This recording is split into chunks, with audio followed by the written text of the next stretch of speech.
नमस्कार प्यारे साथियों, आपका स्वागत है हमारे यूट्यूब चैनल ग्लांस एकेडमी पे। आज की इस वीडियो में हम डिस्कशन करेंगे टॉप 40 एमसीक्यूज जो सोशल स्टडीज जनरल स्टडीज से रिलेटेड हैं, जो यूपी ट्रिपल एससी पेट 2021 के एग्जाम्स को ध्यान में रख के बनाए गए हैं। चलिए हम शुरू करते हैं अपने पहले क्वेश्चन से। लोकसभा में अधिकतम सदस्य संख्या कितनी हो सकती है? सही जवाब हो जाएगा बी ऑप्शन 552। लेकिन अगर हम बात करें वर्तमान में, तो हमेशा जो चुनाव होता है वो कितनी संख्याओं पर होता है? 545 सदस्य संख्याओं पर होता है, जिसमें 543 जो है कि आम जनता के निर्वाचन से आती हैं और 2 जो सदस्य संख्या होती है वो एंग्लो इंडियन की होती हैं, जिनको राष्ट्रपति मनोनीत करते हैं। अगले प्रश्न को देखते हैं। कनाडा का सर्वोच्च नागरिक सम्मान कौन सा है? कनाडा का सर्वोच्च नागरिक सम्मान द ऑर्डर ऑफ मेरिट है। नेक्स्ट प्रश्न को देखते हैं। प्रसार भारती की स्थापना कब की गई थी? सी ऑप्शन सही हो जाएगा 1997 में। प्रधानमंत्री की नियुक्ति किस अनुच्छेद के तहत होती है? तो ध्यान दीजिएगा, प्रधानमंत्री की नियुक्ति के या प्रक्रिया के बारे में संविधान में सीधे नहीं लिखा गया है, लेकिन राष्ट्रपति के अंतर्गत लिखा गया है कि राष्ट्रपति अपने कर्तव्यों का पालन स्वयं या अपने अधीनस्थों की सहायता से करेगा। और अधीनस्थों में क्या लिखा गया कि प्रधानमंत्री की नियुक्ति करके वो उसकी मंत्रिपरिषद के सहयोग से अपने कर्तव्यों का निर्वहन करेगा। इसीलिए इसका सही जवाब हो जाएगा बी ऑप्शन 75। चलिए नेक्स्ट स्लाइड पर देखते हैं। कौन सी नदी 10 देशों से होकर बहती है? इसका सही जवाब हो जाएगा ए डैन्यूब नदी। ये जो है कि तिब्बत से निकलते हुए यानी कि चीन से निकलते हुए 10 नदियों से होकर बहती है, जिसको हम एशिया की गंगा भी कहते हैं। क्यों कहते हैं एशिया की गंगा? क्योंकि सबसे बड़ी नदी है एशिया में, इसीलिए हम एशिया की गंगा कहते हैं इसको। नेक्स्ट प्रश्न आपका, पैरालंपिक स्वर्ण पदक जीतने वाले पहले भारतीय कौन है? पैरालंपिक स्वर्ण पदक का मतलब होता है, यानी पैरालंपिक जो पैर से विकलांग होते हैं या जो फिजिकली डिसेबल्ड होते हैं, उन लोगों को जो स्वर्ण पदक जो लोग जीतते हैं, तो उसकी बात यहाँ पे हो रही है। तो पहले भारतीय कौन है इस क्षेत्र में? सी हो जाएगा आपका मरियप्पन थांगावेलु। मरियप्पन थांगावेलु। नेक्स्ट स्लाइड पर चलते हैं। किस भारतीय को भारत सरकार के लिए 10 बार बजट प्रस्तुत करने का गौरव मिला है? 10 बार बजट प्रस्तुत किया गया है। ए ऑप्शन सही हो जाएगा मोरारजी देसाई जी ने 10 बार भारत सरकार का बजट प्रस्तुत किया है और अब तक का यह सबसे अधिक रिकॉर्ड बना हुआ है। लॉर्ड कर्जन की निगरानी में बंगाल का विभाजन किस वर्ष हुआ था? 1905 में बंगाल विभाजन की घोषणा की गई थी, और जबकि 1911 में बंगाल विभाजन को रद्द किया गया था। इसका सही जवाब हो जाएगा बी ऑप्शन। नेक्स्ट स्लाइड देखते हैं। बागुरुम्बा भारत की किस जनजाति का पारंपरिक लोक नृत्य है? लोक नृत्य से 1 या 2 प्रश्न रहना निश्चित है, और जनजातियों के ही सामान्यतः लोक नृत्य पूछे जाते हैं, इसीलिए इस पर फोकस किया गया है। बागुरुम्बा भारत की किस जनजाति का लोक नृत्य है? इसका सही जवाब हो जाएगा सी बोडो जनजाति का। किसका? बोडो जनजाति का। नेक्स्ट प्रश्न है, निम्नलिखित में से कौन सा जानवर बिल या मांद में रहता है, यानी गुफा या बिल या मांद में रहता है? सही जवाब हो जाएगा डी खरगोश। मगरमच्छ जल में रहता है, यह भी जल में रहता है और यह भी जल में रहता है, लेकिन खरगोश बिल में रहता है यानी मांद में। नेक्स्ट प्रश्न है, विश्व में किस देश की साक्षरता दर सबसे अधिक है? साक्षरता दर की अगर हम बात करें तो इसका सही जवाब हो जाएगा ए रूस की। नेक्स्ट प्रश्न है, पुस्तकें। नेक्स्ट है, the India of my dreams के लेखक कौन है? The India of my dreams के लेखक महात्मा गांधी जी हैं। चलिए, तो इसका सही जवाब हो जाएगा डी ऑप्शन, महात्मा गांधी जी ने लिखी है। नेक्स्ट स्लाइड पर हम देखते हैं, निम्नलिखित में से पानी में घुलनशील विटामिन कौन सी है? तो पानी में कौन सी विटामिन घुलनशील होती है? इसका सही जवाब हो जाएगा विटामिन सी, क्योंकि विटामिन बी और विटामिन सी ये दोनों ही पानी में घुलनशील होती है, जबकि vitamin A, vitamin D, vitamin E और विटामिन के एडेक ये जो है कि वसा में घुलनशील होती है। चलिए नेक्स्ट प्रश्न को देखते हैं। सीवी रमन के योगदान का स्मरण उत्सव मनाने के लिए राष्ट्रीय विज्ञान दिवस कब मनाया जाता है? इसका सही जवाब हो जाएगा ए ऑप्शन, 28 फरवरी को जो राष्ट्रीय विज्ञान दिवस मनाया जाता है उसी से संबंधित यह प्रश्न रखा गया है। नेक्स्ट प्रश्न है, 1916 के लखनऊ समझौता पैक्ट की महत्वपूर्ण विशेषता क्या थी? इसने कांग्रेस के उदारवादी और कट्टरपंथियों को पुनर्मिलन को उल्लेखित किया, बिल्कुल सही है। कांग्रेस प्रांतीय परिषद के चुनाव में मुस्लिमों के लिए पृथक निर्वाचन के लिए सहमत नहीं थी।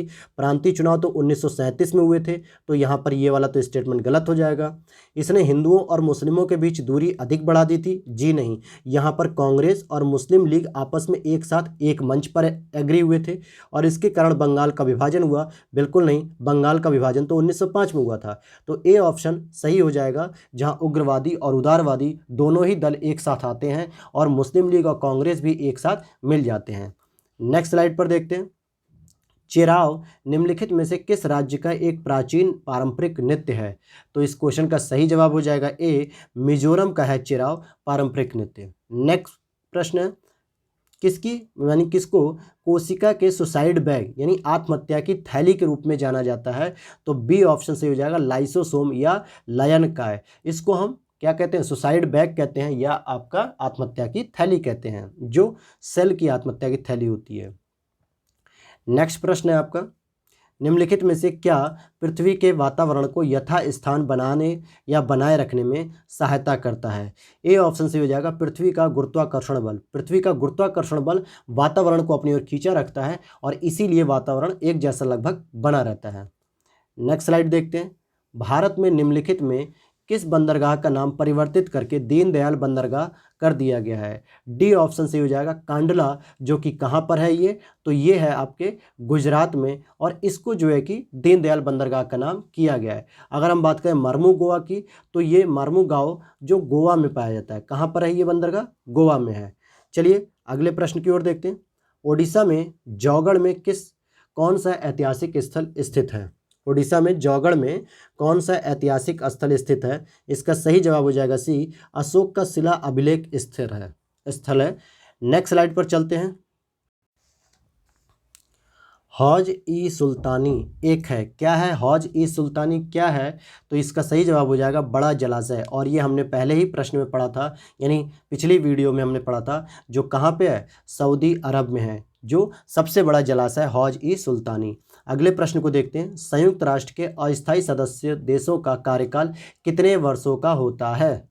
यहाँ पे कार्यकाल नहीं होना चाहिए, क्योंकि कार्यकाल की अगर हम बात करेंगे तो वो 2 वर्ष होता है। कितना होता है? 2 वर्ष होता है। यहाँ पर पूछा जा रहा होना चाहिए कि अस्थायी सदस्य देशों की अगर हम संख्या की बात करेंगे तो 10 हो जाएगा, ठीक है। और अगर स्थायी यानी कि परमानेंट देशों की बात करेंगे तो उसका हो जाएगा 5 वर्ष। मतलब 5 देश होते हैं जो कि वीटो पावर रखते हैं। कौन कौन से वो 5 देश जिनके पास वीटो पावर है? यूएसए हो जाएगा, यूके हो जाएगा, USA, UK, China, USA, UK, China, Russia और फ्रांस।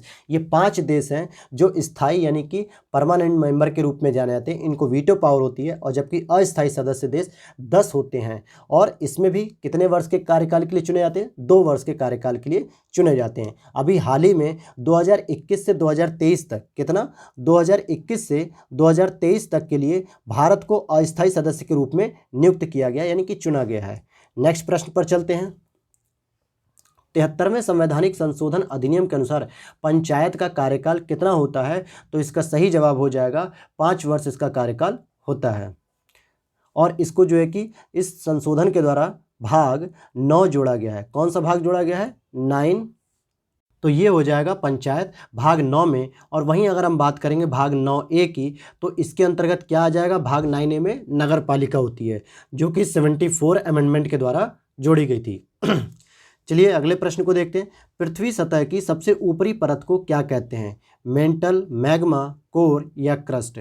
अगर हम बात करें पृथ्वी की आंतरिक परतों की कुछ इस तरीके से अगर हम बात करेंगे, तो यहाँ पर जो आपको मिलेगा, तो देखिए इसको भी समझ लीजिए आप। देखिए यहाँ पर अगर हम पृथ्वी के आंतरिक केंद्र की बात करेंगे तो यहाँ पर कोर मिलती है हमें, और फिर हम जरा उससे ऊपर आते हैं तो यहाँ पर मेंटल मिलता है, और ये जो ऊपरी परत हमें देखने को मिलती है इसको हम क्या कहते हैं? क्रस्ट कहते हैं। तो आपसे पूछा जा रहा है सबसे ऊपरी परत, तो सही जवाब हो जाएगा डी, क्रस्ट। और अगर बीच की परत को पूछेगा, इस वाली को, तो मेंटल कहते हैं, और सबसे निचली परत को हम कोर कहते हैं। अगले प्रश्न की ओर चलते हैं। नदी डेल्टा बनना किस प्रक्रिया का परिणाम होता है। यानी जब नदी डेल्टा बनाती है तो किस प्रक्रिया का परिणाम होता है, तो निक्षेपण का होता है। क्यों ऐसा होता है, क्योंकि जब नदी पर्वत से या हिमालयों से निकलती तो अपने साथ बहुत सारे अवसाद लेके चलती है। जब बहुत सारे अवसाद लेके चलती है तो नदी के मुहाने पे अर्थात समुद्र में मिलने से पहले बहुत सारे जो है कि यहाँ पे अवसाद यानी सेडिमेंट्स हो जाते हैं, जिसकी वजह से नदी जो है कि कई सारे मुख में टूट जाती है, यानी कि नदियों के कई सारे मुख बन जाते हैं और इसी वजह से क्या बनता है, डेल्टा का निर्माण होता है। इसी को हम कहते हैं निक्षेपण का ही परिणाम होता है कि डेल्टा बनने लगता है। नेक्स्ट प्रश्न को देखते हैं, निम्नलिखित में से कौन सी एक ठंडी महासागरीय जलधारा है। अग्लुहास की जलधारा, अलास्का की जलधारा, गल्फ स्ट्रीम या लेब्राडोर। तो इसका सही जवाब हो जाएगा सी, लेब्राडोर की जलधारा ठंडी जलधारा है, जबकि अग्लुहास की जलधारा हिंद महासागर में पाई जाती है और ये गर्म जलधारा है। अलास्का की जलधारा पैसिफिक ओशियन में पाई जाती है, यह भी गर्म जलधारा है। और गल्फ स्ट्रीम की जलधारा भी, गल्फ स्ट्रीम की जलधारा कैसी है, यह भी गर्म जलधारा है। नेक्स्ट स्लाइड पर देखते हैं, ललित कला अकादमी किस क्षेत्र का एक शीर्षस्थ सांस्कृतिक सरकारी संस्थान है। ललित कला अकादमी, सही जवाब हो जाएगा इसका बी, दृश्य कला यानी विजुअल आर्ट्स का है ललित कला अकादमी। और यह कहाँ पर स्थित है, तो ये लखनऊ में स्थित है। कहाँ स्थित है ललित कला अकादमी, लखनऊ में। नेक्स्ट प्रश्न को देखते हैं, कलिम्पोंग हिल स्टेशन कहाँ स्थित है। कलिम्पोंग हिल स्टेशन पश्चिम बंगाल में स्थित है। कहाँ पर स्थित है, पश्चिम बंगाल में। नेक्स्ट स्लाइड पर चलते हैं, 74 संवैधानिक संशोधन 1992 ने भारतीय संविधान के कौन से भाग जोड़े थे। तो ए ऑप्शन सही हो जाएगा 9A, और इसके अंतर्गत नगर पालिका को जोड़ा गया है। क्या जोड़ा गया है, नगर पालिका को जोड़ा गया है। और अगर हम बात करेंगे 73 अमेंडमेंट की, उसके द्वारा 9 भाग जोड़ा गया है, जिसमें हम देखेंगे नगर पंचायत को जोड़ा गया है। और 9B के अंतर्गत क्या है, तो सहकारी समितियां हैं, कोऑपरेटिव सोसाइटी जिसको हम कहते हैं। लास्ट क्वेश्चन नंबर 10 देखते हैं, 5 पॉइंट समवन, ये किसकी पुस्तक है। 5 पॉइंट समवन बहुत ही फेमस राइटर हैं, चेतन भगत, उनकी यह पुस्तक है। नेक्स्ट क्वेश्चन देखते हैं, स्टेनलेस स्टील के निर्माण में निम्नलिखित में से किसका उपयोग नहीं किया जाता है। सही जवाब हो जाएगा बी, सल्फर का उपयोग नहीं किया जाता है। अगला प्रश्न देखते हैं, टाइफाइड और टीबी किस प्रकार के रोग होते हैं। तो ये जीवाणुविक होते हैं, यानी कि जीवाणुओं से होने वाले होते हैं, इसलिए इसका सही जवाब ए हो जाएगा। अगले प्रश्न को देखते हैं, कौन सा कोशिकांग यानी सेल ऑर्गेनेल्स किसी भी बाहरी पदार्थ तथा खराब कोशिकांग को पचाकर कोशिका को साफ रखने में मदद रखता है यानी मदद करता है। तो ये हो जाएगा डी, लाइसोसोम। और इसी को क्या कहते हैं, कोशिका की आत्महत्या की थैली भी कहते हैं, सुसाइडियल बैग कहते हैं। अगला प्रश्न है आपका, मानव शरीर में गतिविधि और हाथ आंख समन्वय के लिए कौन सा अंग जिम्मेदार होता है। तो इसका सही जवाब हो जाएगा सी, मस्तिष्क के द्वारा बॉडी की हमारी गति या हाथ आंख इन सब में एक कोऑर्डिनेशन होता है, क्योंकि ये तंत्रिका तंत्र से सूचनाएं प्राप्त करके ही मस्तिष्क आदेश देता है कि हमारे अगले एक्शन के लिए हमें यह काम करना होगा, अगला एक्शन ऐसा होगा।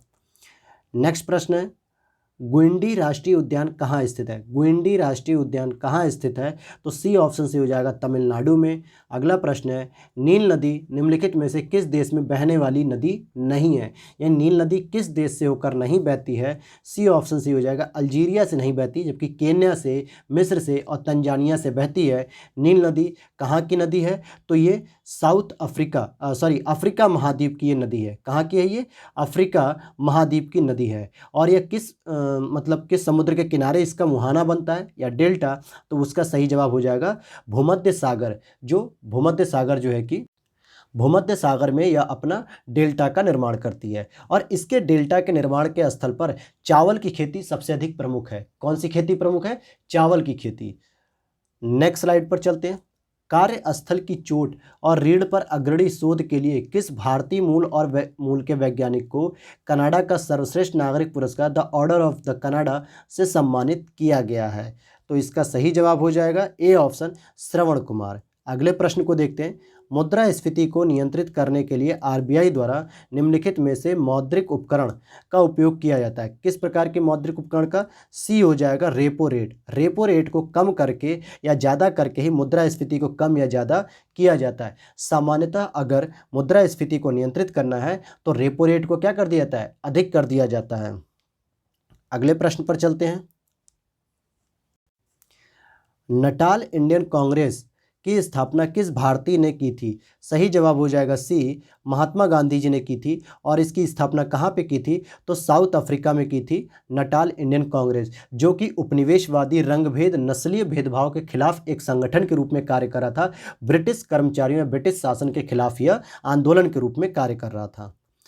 लास्ट प्रश्न को देखते हैं इस सीरीज के। सरकार के कार्यकाल के दौरान उत्पन्न होने वाली रिक्ति को भरने के लिए किसी राजनीतिक संसदीय विधानसभा क्षेत्र में होने वाले चुनाव को हम क्या कहते हैं? तो उसी को हम उपचुनाव कहते हैं, कि सीट पर पहले चुनाव हुआ था लेकिन वो सीट खाली हो गई है और अभी 5 साल का कार्यकाल पूरा नहीं हुआ है सरकार का, इसीलिए उस पर एक उपचुनाव कराया जाता है। तो ये थे आपके टॉप 40 MCQs। इसी प्रकार की अपडेट्स पाने के लिए आप हमारे चैनल को सब्सक्राइब कर लीजिए और प्लीज़ हमारे टेलीग्राम चैनल को भी ज्वाइन कर लीजिएगा। इसकी PDF और कुछ अपडेट्स हम टेलीग्राम पर भी डालते रहते हैं। चलिए मिलते हैं आपको नेक्स्ट वीडियो के साथ। जय हिंद, जय भारत।